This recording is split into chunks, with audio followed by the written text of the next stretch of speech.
Tá, começando a gravar, né? Já tá gravando? Tá gravando. Tá gravando, né? Vou gravar o seu Roberto comendo. Vai pegar alguém de quebra com garfo na boca. Caraca, mano, come direitinho, ó. Caramba, tu viu? Você daqui a Não, pouco o garfo tava cheia. cheião. Sai da frente do Roberto, também tá na fita. Tá mesmo, tá pegando os dois, não tá? A câmera é boa. Não, mas escapou, não. 30 segundinhos só. Não. Já foi. Não, já foi. Já foi, só pra...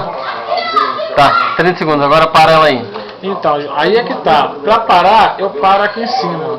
Aí creio que por isso que não tem ficado. Não, então tu tá botando ela pra funcionar onde? Em cima, né? Em cima. Agora pra parar. Tá, deixa ela gravando. E aí? Cadê onde tá a gravação aqui, negócio de gravação? Cadê? Acho que para, volta e aperta o coisa pra passar. É bonito. Então. O que é? Mesmo que a hora do tempo. Deve ser igual. A hora do tempo, olha só, tu viu aí? Ouviu? O Gaguinho falando, eu tô tudo morado. Aí. Você sabia que o cigarro tem várias substâncias tóxicas da saúde? E que não sabia? Você sabia que 80% dos fumantes querem parar de fumar?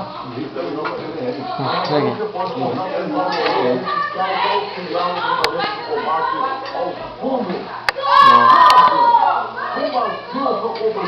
Continua gravando. Aqui é o zoom.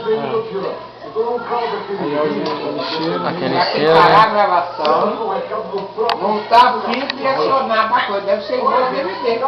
É, você tem que parar. Tu tá parando aqui em cima, né? A gente tá parando.